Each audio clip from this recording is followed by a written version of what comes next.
Class के अंदर करने हैं, तो वो मैं आपको मैसेज करूंगा उसका टाइम, उसी के ऊपर आपने ऑनलाइन क्लास लेनी है। बाकी जो, क्योंकि उसमें 1-1.5 घंटा लगेगा, टॉपिक के अंदर छोटा टॉपिक नहीं है, थोड़ा मुश्किल टॉपिक भी है और बड़ा टॉपिक भी है। तो आज हम डिस्कस करते हैं बेटा ट्रांसफार्मर के बारे में, कि ट्रांसफार्मर क्या होता है या ट्रांसफार्मर किसको कहा जाता है। ठीक है, ट्रांसफार्मर का मकसद होता है बेटा, कोई भी ट्रांसफार्मर का मकसद है ऐसा डिवाइस, ट्रांसफार्मर का मकसद है बेटा ऐसा डिवाइस जो ईएमएफ को इंक्रीज या डिक्रीज करने के लिए इस्तेमाल किया जाए। जैसे और जैसे कैपेसिटर जो होता है वो एनर्जी को और चार्ज को स्टोर करने के लिए इस्तेमाल होता है। रेजिस्टर जो होता है वो करंट को कंट्रोल करने के लिए इस्तेमाल होता है या हीट वगैरह प्रोड्यूस करने के लिए इस्तेमाल होता है। तो बहुत सारे डिवाइसेस की बहुत सारी एप्लीकेशन है। इसी तरह से जो ट्रांसफार्मर होता है वो ईएमएफ को बढ़ाने के लिए या ईएमएफ को कम करने के लिए इस्तेमाल किया जाता है। जैसे आपने देखा है स्टेबलाइजर घर के अंदर होता है, जब लाइट डिम होती है तो उसको फुल करके देता है, और जब लाइट का पोटेंशियल 220 से बढ़ जाता है तो उसको कम करता है। ठीक है, तो ये स्टेबलाइजर जो होता है ये भी एक ट्रांसफार्मर ही होता है। मोबाइल चार्जर को देख लें, मोबाइल चार्जर दोनों काम करता है, उसको हम 220 वोल्ट देते हैं, मोबाइल सिर्फ 6 वोल्ट पे चार्ज होता है तो वो 220 वोल्ट को कम करके 6 वोल्ट कर देता है। और आल्सो ये रेक्टिफायर भी, ये एसी को डीसी में भी कन्वर्ट करता है, क्योंकि इनपुट एसी देते हैं और आउटपुट बैटरी जो चार्ज होती है वो डीसी पे होती है। तो ट्रांसफार्मर की बहुत ज्यादा वाइड एप्लीकेशन है, हर अप्लायंस के अंदर ये इस्तेमाल होता है। आप इसको कह सकते हैं device which is used which is used to step up या स्टेप डाउन ईएमएफ। लेकिन कौन सी EMF? Alternating EMF, direct EMF तो नहीं, alternating EMF, alternating EMF. Alternating का मकसद है ऐसी ईएमएफ जो एसी करंट फ्लो करवाती है। ट्रांसफार्मर हमेशा एसी सर्किट के अंदर इस्तेमाल होता है, डीसी सर्किट के अंदर ट्रांसफार्मर इस्तेमाल नहीं होता। अब इसका प्रिंसिपल क्या होता है, इसका ट्रांसफार्मर का प्रिंसिपल क्या होता है? देखिए ये किस प्रिंसिपल पे काम करता है। Works on the principle, works on the principle of mutual induction.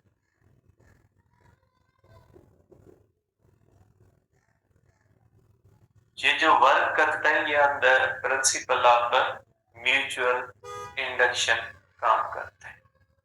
ठीक है, बुनियादी काम ध्यान में रखिएगा कि इसका काम जो बुनियादी होता है, जिस मकसद के लिए बनाया जाता है, वो सिर्फ यही होता है कि ये ईएमएफ को बढ़ाता है और ईएमएफ को कम करता है। मीन्स ईएमएफ को स्टेप अप भी करता है और ये ईएमएफ को स्टेप डाउन भी करता है। ये सिर्फ दो काम करता है। अब देखें इसकी कंस्ट्रक्शन कैसे होती है बेटा, इसको कैसे बनाया जाता है बेटा। देखिए बेटा, म्यूचुअल इंडक्शन के अंदर दो कॉइल्स इस्तेमाल करते हैं। ठीक है, कम से कम दो कॉइल्स, दो से ज्यादा हो सकती है, 3 हो सकती है, 4 हो सकती है, लेकिन म्यूचुअल म्यूचुअल इंडक्शन के लिए कम से कम कितनी कॉइल्स होनी चाहिए? 2 होनी चाहिए। अब कॉइल्स जो होती है ना वो फोल्ड की जाती है फ्रेम के ऊपर। जैसे डोर होता है, उसके भी जो है वो लॉक्स होते हैं, पलड़े होते हैं, खुलते हैं। तो कम से कम एक होता है, नहीं तो 2 भी होते हैं इसके अंदर, पीसेस होते हैं, ब्लॉक्स होते हैं। तो इसी तरह से जो कॉइल्स होती है वो फोल्ड की जाती है फ्रेम के ऊपर, और उस फ्रेम को हम कहते हैं कोर मटेरियल।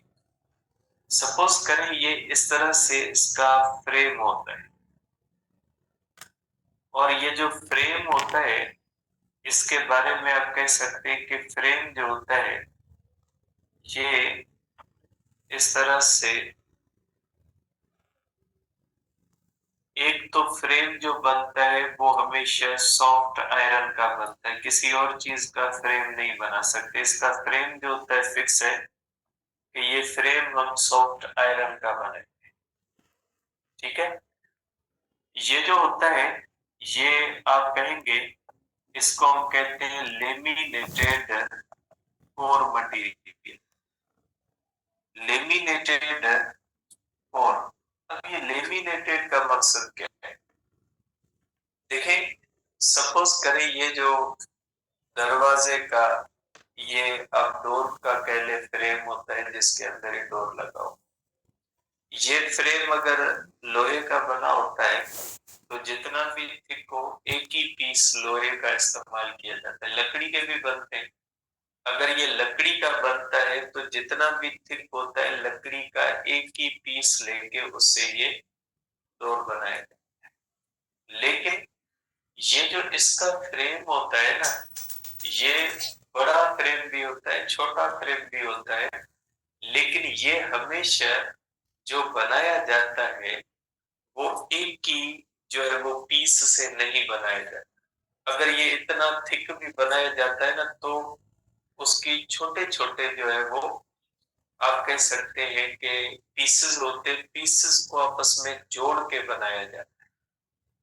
ठीक है, जैसे ये बुक कोई दे दे, बेटा ये आप बुक देखें, ये एक थिक बुक है, लेकिन अगर इसको देखते हैं तो ये छोटे छोटे ये जो है वो पेजेस है, पतले पतले पेजेस है, ये पेजेस ने मिलके ये इतना थिक बुक बनाया। ठीक है, इसी तरह से इसका जो फ्रेम होता है वो जब ऐसा थिक भी होता है ना तो वो भी पीसेस होते हैं, पट्टियां होती है, जैसे चॉकलेट बार होते हैं ना, इसी तरह से पट्टियां होती है। एक पट्टी को रख के बीच में वार्निश लगाया जाता है, फिर दूसरी पट्टी को उसे चिपकाया जाता है, एक पट्टी और दूसरी पट्टी के दरमियान वार्निश के लेयर्स रखे जाते हैं। आप इसको इस तरह कर सकते हैं कि सपोज करें ये अगर फ्रेम इस तरह बनाना है तो क्या किया जाता है, इस तरह से सॉफ्ट आयरन के पीसेस लिए जाते हैं। सॉफ्ट आयरन के जो पीसेस होते हैं उनको इस तरह से साइड बाय साइड लगाया जाता है, और हर पीस के बीच में एक वार्निश का लेयर लगाया जाता है। इस तरह से वार्निश का लेयर लगा के सॉफ्ट आयरन के पीसेस को चिपका के आपस में इस तरह से बनाया जाता है। इसीलिए इसको हम क्या कहते हैं, लेमिनेटेड कोर कहते हैं। इसलिए हम इसको कहते हैं लेमिन तह बनी होती है, और एक तह और दूसरी तरह जो है वो एक दूसरे के साथ चिपके हुए होते हैं विद लेयर ऑफ वार्निश। एक लेयर और दूसरे लेयर के दरमियान क्या होता है, वार्निश होता है। अब इसके ऊपर क्या किया जाता है, इस तरह से आप कह सकते हैं कि इस तरह से एक कॉइल को इस तरह से फोल्ड किया जाता है, इस तरह से एक कॉइल को बेटा फोल्ड किया जाता है इस तरह से। ठीक है, और दूसरी कॉइल जो होती है वो इस तरह से फोल्ड की जाती है।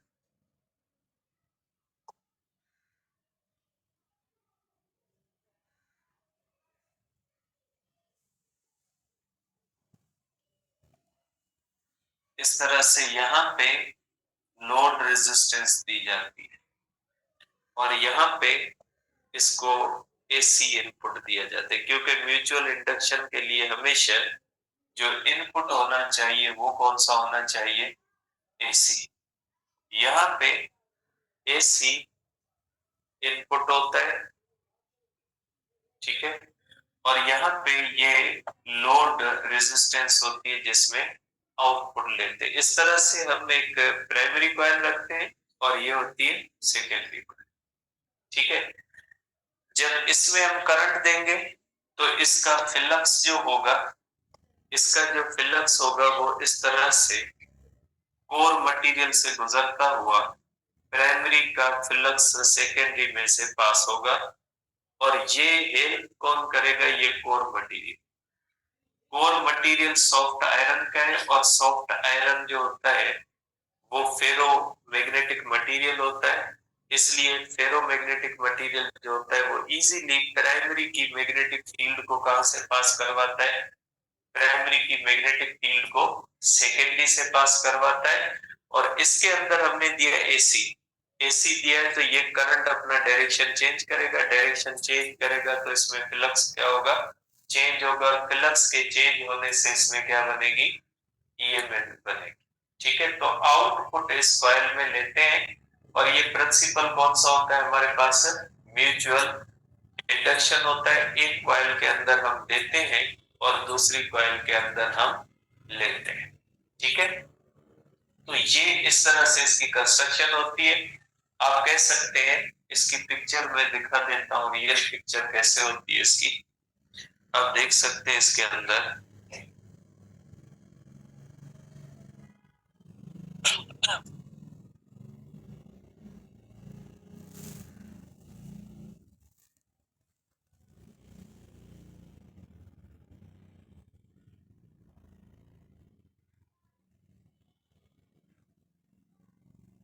ये आप देख सकते हैं बेटा, ये इसकी रियल पिक्चर है, ठीक है। अब ये आप देखें, ये इसका कोर मटेरियल है, आप इसके लेयर क्लियरली देख सकते हैं कि ये आप देखिए स्ट्रिप्स है, ये सॉफ्ट आयरन की स्ट्रिप्स हैं, इनको मिला के इसका क्या बनाया गया है, इनको मिला के इसका फ्रेम बनाया गया है। एक कॉइल ये है, एक कॉइल ये है, ठीक है। ये आप देख सकते हैं कॉइल आपको थिक लग रही है, और एक कॉइल कौन सी होती है, थिन होती है। क्यों होती है, रीजन आगे डिस्कस कर। ये देखिए, ये पट्टियां हैं, स्ट्रिप्स हैं, इनको स्क्रूज लगे हुए, इनको स्क्रूज से आपस में जोड़ के और एक स्ट्रिप और दूसरी स्ट्रिप को चिपकाया भी जाता है। दोनों के दरमियान जो होता है वो वार्निश का लेयर होता है, और वार्निश जो होता है, ये जो हमारे पास फर्नीचर के ऊपर जो पॉलिश की जाती है ना, चमक जैसे आती है, वो वार्निश होता है, ठीक है। ये शीशे की तरह जब किसी को लगाते हैं ना तो गिलास की तरह उसके ऊपर लेयर बना लेता है, तो ये होता है इसका रियल पिक्चर होती है, ठीक है। एक के अंदर हम देते हैं, अगर इसको देंगे तो इसका फ्लक्स इसमें चेंज होगा, अगर इसको देंगे तो इसका फ्लक्स इसमें चेंज होगा। तो ये इस तरह से आप कह सकते हैं कि ये जो है वो ट्रांसफार्मर बनता है। अब ये ईएमएफ को कैसे कम ज्यादा करता है, देखिए बेटा, ट्रांसफार्मर के अंदर इस तरह से जब आप प्राइमरी को देते हो और सेकेंडरी के अंदर आप लेते हो, ये भी आप देखिए बेटा, ये भी एक पिक्चर है, इस तरह से आप देख सकते हैं।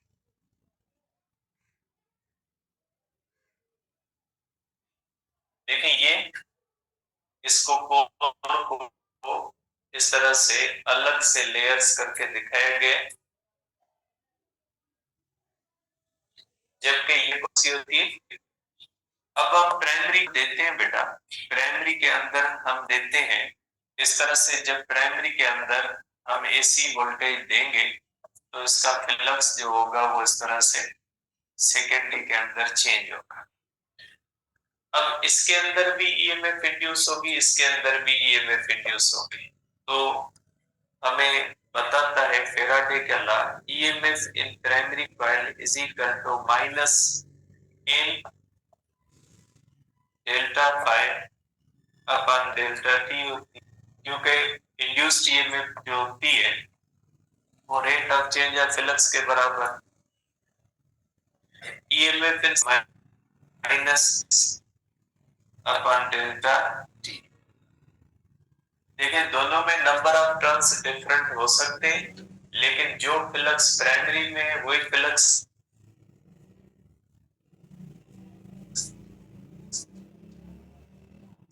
के अंदर होता है।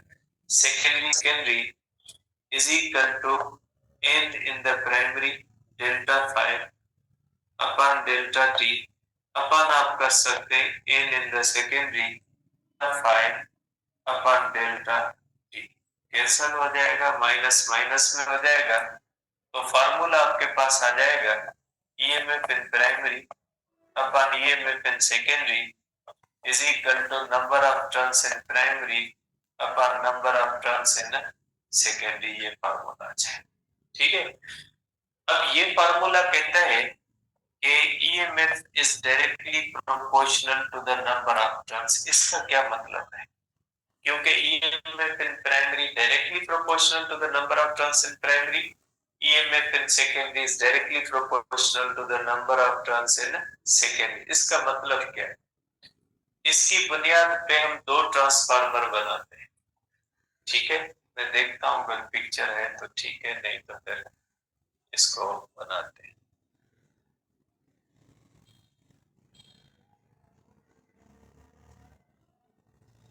देखिए इसकी बुनियाद पे आप दो ट्रांसफार्मर बना सकते हैं। ये देख, इसकी बुनियाद पे दो बनते हैं बेटा। ये देखिए इसके अंदर क्या है, प्राइमरी कॉइल के अंदर में क्या होते हैं, टर्न्स ज्यादा, ठीक है।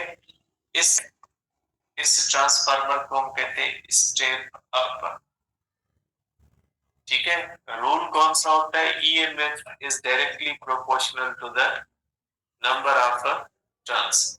सपोज करें ये प्राइमरी है, प्राइमरी को आपने दिया 100 वोल्ट, मींस ईएमएफ 100 वोल्ट है, लेकिन प्राइमरी के अंदर ईएमएफ जो होती है वो 100 है, सेकेंडरी के अंदर कितनी हो जाएगी? 100 होगी या 100 से कम हो, ठीक है। क्योंकि प्राइमरी को आपने दिया, प्राइमरी की इंडक्शन किसमें होगी? सेकेंडरी के अंदर, ठीक है। जिसमें नंबर ऑफ टर्न्स ज्यादा होंगे उसमें ईएमएफ क्या होगी? ज्यादा। तो इसमें जो होगी ईएमएफ इन सेकेंडरी, आप कह लें सपोज करें 200 वोल्ट हो जाएगी। तो इस तरह से हम प्राइमरी के अंदर नंबर ऑफ टर्न्स जब कम रखते हैं और सेकेंडरी के अंदर हम क्या करते हैं? ज्यादा रखते हैं। तो प्राइमरी के अंदर अगर कम देंगे ना तो सेकेंडरी के अंदर क्या हो जाएगी?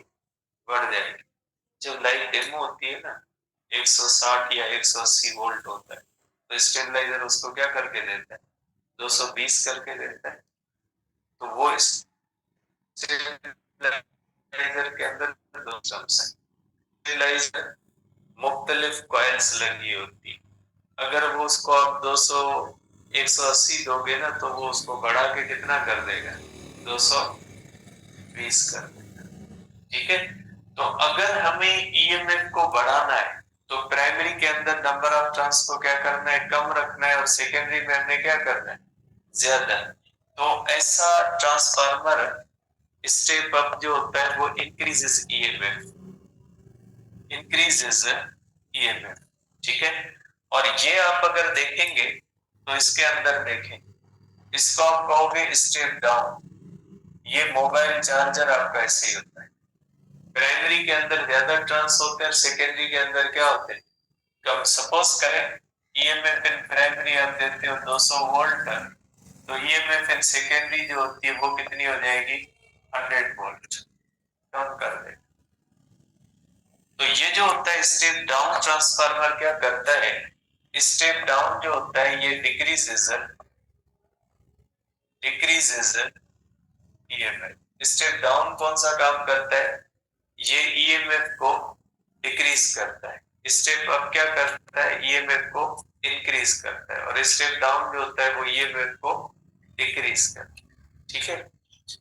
तो ये सारा जो सिस्टम किया जाता है वो किस तरह से किया जाता है? By changing number of turns.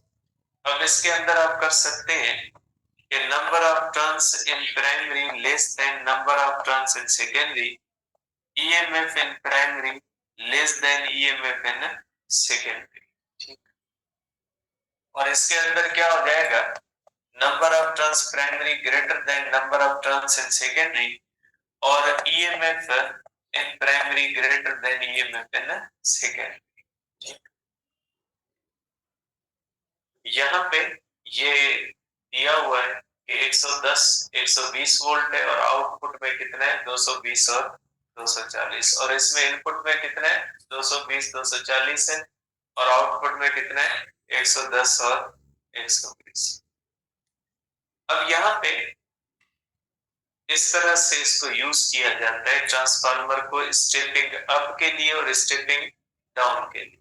लेकिन यहाँ पे अगर बंदे की सोच जाए, आपकी तो नहीं जाएगी, लेकिन अगर बंदा सोचे तो यहाँ पे बहुत ज्यादा एक ड्रॉबैक नजर आ रहा है, बहुत बड़ा ड्रॉबैक नजर आ रहा है इसका, कि law of conservation of energy को मसला आ रहा है। यहाँ पे law of conservation of energy जो मैंने डेटा लिखी है इसके मुताबिक law of conservation of energy को एतराज होगा इस चीज, क्योंकि इनपुट के अंदर कितनी है 110 से 120 वोल्ट मींस 110 जूल।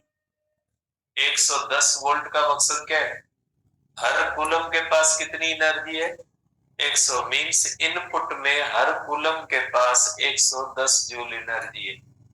आउटपुट के अंदर हर एक के पास कितनी है 220 जूल एनर्जी पर कूलम। ठीक, law of conservation of energy कहते हैं ये 110 एनर्जी आई कहां से, energy can not be created, energy can not be destroyed. तो होता ये है कि इनपुट में करंट ज्यादा होता है, सपोज करें 2 एम्पियर है, 2 एम्पियर किसके बराबर होता है 2 कूलम, हर कूलम के पास कितनी है 110 जूल, तो 2 कूलम के पास कितनी हो गई 220। तो इनपुट में करंट अगर 2 एम्पियर है तो आउटपुट में करंट 1 एम्पियर बन जाएगा, ईएमएफ बढ़ जाएगी तो करंट क्या हो जाएगा कम हो जाएगा, क्योंकि वो 110 जूल 1 एम्पियर की 110 जूल दूसरे एम्पियर की, इन दोनों ने मिक्स होकर सिर्फ 1 एम्पियर बनाया, तो 110 एक की और 110 दूसरे की, तो टोटल कितनी हो जाएगी 220। मींस इसने ईएमएफ बढ़ाई लेकिन करंट कम हो गया। कभी कभी होता है ना, लाइट जब ज्यादा डिम होती है तो स्टेबलाइजर पोटेंशियल तो बढ़ा देता है लेकिन एयर कंडीशन फिर भी नहीं चलता, एसी या रेफ्रिजरेटर फिर भी नहीं चलते।